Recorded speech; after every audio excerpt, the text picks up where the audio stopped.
네, 안녕하세요. 테슬라 투자로 은퇴하기 아트라운TV입니다. 오늘 테슬라가 무려 7%나 상승을 했습니다. 의미 있는 급등이라고 할 수 있겠는데요. 정말 이제 바닥을 쳤을까요? 한번 살펴보도록 하겠고요. 다음 주에는 그 바닥 여부가 더 확실해질 것 같아요. 그 이유에 대해서 말씀을 드리도록 하겠습니다. 역시 테슬라는요, 세계 1등 1위 시장이죠. 1위 EV 시장이 중국 판매가 중요한 것 같아요.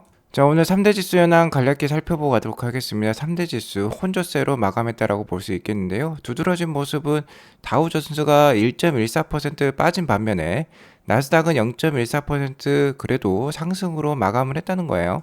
최근 두드러진 모습이 전통적인 산업이 많이 포함된 다우지수가 좀 약세를 보이고 있고요. 기술주 성장주가 포함된 나스닥의 상승세가 좋습니다. 자, 이렇게 둘이 상반되는 모습을 보이니까 S&P 500 지수는 거의 3,000대 후반에서 3,900포인트에서 계속 머물러 있는 모습인 것 같아요.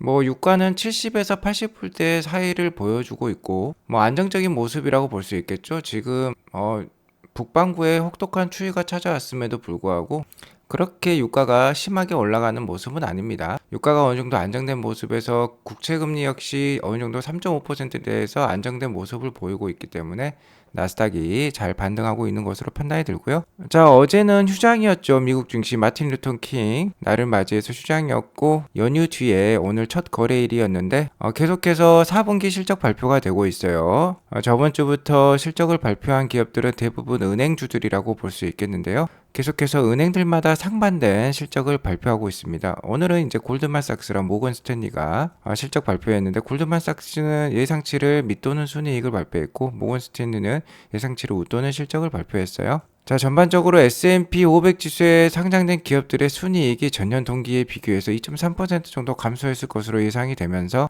계속해서 실적 불안감이라고 볼 수 있겠죠. 혼조세의 장이 펼쳐지고 있다. 다만 국채 금리나 유가는 안정된 모습과 함께 그러니까 인플레이션도 안정되는 모습과 함께 최근에 일자리 증가 폭마저 좀 안정된 모습을 보여주면서 연준이 오는 2월 1일에 그때 FOMC에 금리를 0.25% 그러니까 베이비 스텝으로만 금리 인상할 거라는 확률이 거의 90%를 육박하면서요. 나스닥이 최근에 잘 반등해주는 모습을 보이고 있는 것으로 판단이 됩니다. 자, 나스닥이 11,095포인트, 11,000포인트를 넘어서면서 제가 제시해드렸던 박스권 상단에 거의 근접한 모습이라고 볼 수 있겠는데요. 아무래도 11,230 정도에 가면은 어느 정도 저항을 보일 것으로 판단이 됩니다.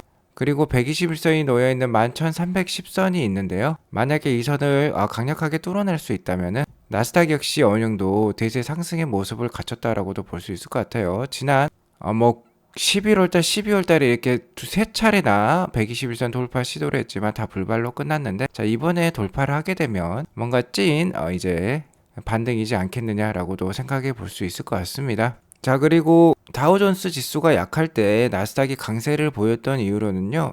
엔비디아랑 테슬라의 상승을 들 수 있겠어요. 자, 애플이 0.81% 상승에 그쳤던 반면에 나스닥을 대표하는 성장주라고 볼 수 있겠죠. 엔비디아랑 테슬라가 오늘 크게 상승을 해 주었습니다. 특히 테슬라는 7.46% 오르면서 역시 뭔가 시장과 반대되는 모습을 항상 보여주고 있는 주식이라고 볼 수 있겠어요. 자, 시장이 오를 때 많이 떨어졌고 시장이 좀 안 좋을 때 지금 많이 상승하는 모습을 보여주고 있는데 자, 그렇기 때문에 테슬라 투자는 쉽지 않은 것으로 생각이 됩니다. 정신줄을 꽉 붙들어 매고 계속해서 투자를 해 나갈 필요가 있는 주식이라고 볼 수 있겠고요.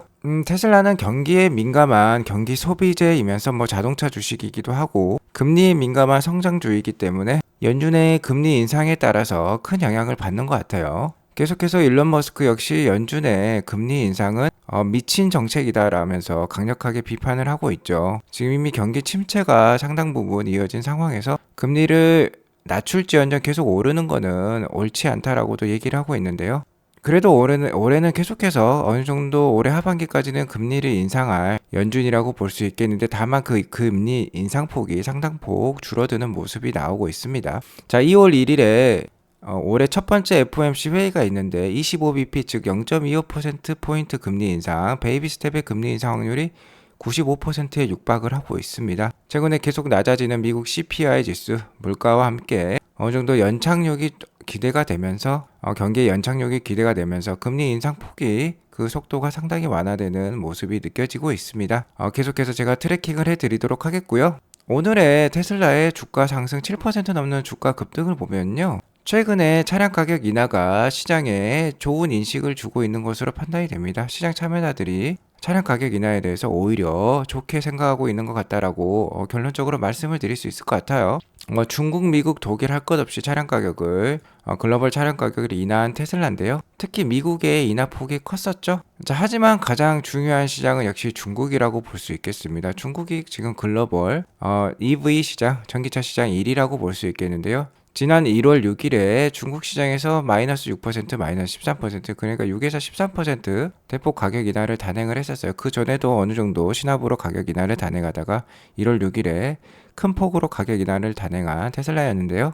자, 이에 따라서 지금 주문이 급증하고 있다는 소식들이 속속 전해들고 있습니다. 특히 한 트위터 분이 테슬라 세일즈 퍼슨, 그러니까 테슬라를 판매 담당을 하는 직원이죠. 그 담당 직원에 따르면 1월 6일에 테슬라가 대대적인 가격 인하를 단행하자마자 단 하루 동안 받은 오더, 그러니까 주문이요, 지난해 11월 달에 한 달 동안 받은 오더를 초과했다라고 합니다. 11월 달에 오더가 한 8만 대 수준이었다고 하는데 그냥 하루 만에 8만 대를 오더를 받았다는 겁니다. 자, 지난해 중국의 월별 테슬라 중국 로컬 판매량을 보면요, 8만 대를 넘었을 때가 없었어요. 지난해 1월 달에 중국 내수 판매량이 19,000대였고 가장 많이 판매했던 달이 지난해 6월 달이었습니다. 이때 한 7만 8천 대 정도 판매를 했거든요. 그런데 뭐 하루 만에 8만 대의 오더를 받았다니까 정말 어마무시한 주문량의 급증을 확인을 할 수 있는데요. 자, 아직까지는 언네임드 테슬라 세일즈 퍼슨이라고 얘기했기 때문에 자, 이 소식은 확실한 출처가 아니라고 볼 수 있겠습니다. 그리고 지난해에 뭐 8만 대 정도 딜리버리를 한 적이 없기 때문에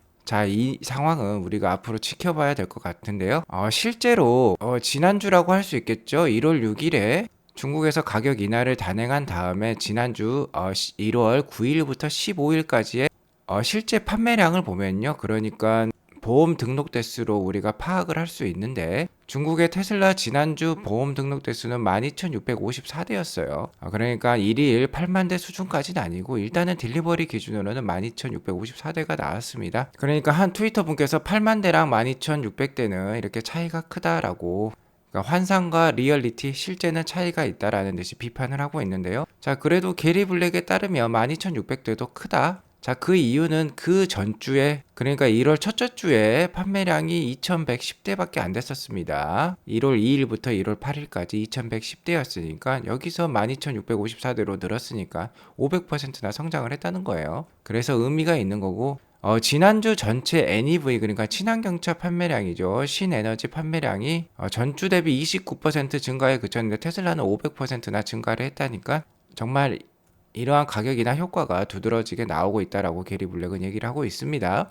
어쨌든 정확한 거는요. 자, 다음 주부터는 이제 설 연휴가 시작되고 중국도 마찬가지죠. 자, 그러니까 이번 주 판매량이 중요할 것 같아요. 이번 주에 중국 친환경차 신에너지 판매량, 그러니까 보험 등록 대수가 나오면은 확인이 될 것이고요. 자, 이 보험 등록 대수는 다음 주에 나오겠죠. 아무래도 뭐 8만 대까지는 아니지만 현재 BYD가 보이고 있는 판매량 한 4만 대 수준만 나오더라도 실제로 엄청나게 증가하고 있는 테슬라의 판매 등록 대수를 우리가 확인해 볼 수 있을 것 같아요. 그 주문 건수를 확인해 볼 수 있겠다라고 말씀을 드릴 수 있을 것 같습니다.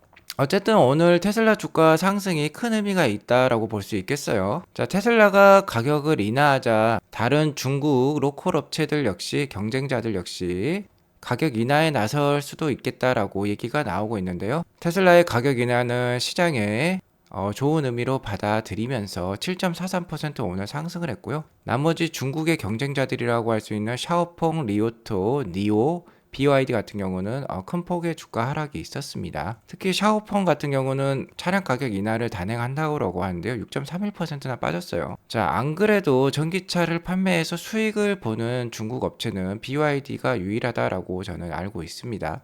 BYD 같은 경우는 배터리마저 생산을 하고 있기 때문에 테슬라랑 비슷한 그런 모습을 보이고 있다라고 볼 수 있겠죠. 테슬라도 수직 통합을 이룩하면서 최대한 마진율을 상승을 시키고 있고 BYD 역시 배터리까지 생산을 하면서 테슬라를 흉내내고 있다라고 볼 수 있을 것 같은데요. 테슬라의 가격 인하에 직접적으로 타격을 받고 있는 중국 업체들의 모습을 이 주가로 확인할 수 있습니다. 자, 그리고 올해는 글로벌적으로 어느 정도 경기 침체가 예상이 되고 있죠. 위기의 상황일 때 오히려 진정한 승자가 드러난다라고 볼 수 있겠어요. 자, 이렇게 어려운 상황에 테슬라는 올해도 한 약 40%의 딜리버리 성장이 기대가 되고 있습니다. 가격 인하와 함께 미국의 IRA가 적용이 되면서, 그리고 사이버 트럭도 출시가 되면서 올해 180만 대 이상의 판매량이 기대가 되고 있는 테슬라인데요. 과연 경쟁자들이 이러한 위기 속에서 살아남을 수 있을지 올해의 귀추가 주목이 된다라고 볼 수 있겠습니다. 자, 이런 상황에서 골드만삭스는 또 하나의 리포트를 만들어냈는데요. 골드만삭스 자체적으로는 미국의 인플레이션과 일자리 증가가 완화되고 있다라고 얘기를 하고 있어요. 자, 이렇게 되면 연준이 원하는 상황이 되는 것이죠. 자, 일부 투자자와 경제학자들은 연준이 연착륙을 설계할 수 있을 것이라고 얘기를 하고 있습니다. 자, 올해 연착륙이 된다, 경기가 연착륙이 된다라고 하면 올해 어느 정도 주가 반등을 예상을 해볼 수 있겠고요. 그런 주가 반등, 그런 경기 연착륙에 따라서 혜택을 받을 만한 46개의 주식 목록을 작성을 했는데 그 상단에 테슬라가 위치해 있습니다. 앞서 말씀드렸듯이 이런 위기 상황에서 돋보이는 성장률을 기록할 수 있는 업체가 있다면 그 업체의 주가 반등이 클 것으로 생각이 들고, 역시 거기엔 테슬라가 속해 있겠다라고 볼 말씀을 드릴 수 있을 것 같아요. 테슬라가 오늘 7% 이상 올랐는데요. 테슬라의 추가적인 상승을 기원하며 독일에서 모델 S 플레드의 아우토반 영상 제가 틀어드리도록 하겠습니다. 5 kilometers an hour. Holy. What the? 250 kilometers an hour. Oh my god. Top speed 266, 267. Holy. What the hell? This. I'm not sure if this should be legal. I mean, it is legal what I just did, but just you have to be very careful, of course, doing this on public roads. And you feel it, the pressure on your ear. It's really like when a plane. 테슬라의 추가적인 상승을 기원하며 모델 S 플레드의 아우토반 주행 영상 틀어드렸고요. 250km까지 순식간에 올라가는 거 우리가 확인해 볼 수 있었고, 테슬라의 주가 움직임도 스카이 로켓팅하는 시절이 있었습니다. 이렇게 급하게 골이 깊으면 산이 높다고 했죠. 자, 테슬라의 차트를 보면 140불에서 150불 때까지 테슬라가 상승을 할 수 있다면 어느 정도 추세 전환이 이루어졌다라고 볼 수 있을 것 같아요. 자, 그리고 오늘의 상승은 다른 전기차 업체들이 주가가 많이 빠질 때 올랐으니까 의미가 있고요. 단기적으로는 조금 더 강세 한번 예상해 보도록 하겠습니다. 자, 이것으로 오늘 방송 마치겠고요. 오늘 방송이 도움이 되었으면 구독과 좋아요, 알람 설정 꼭 눌러주시기 바라겠습니다. 오늘도 좋은 하루 되세요. 감사합니다.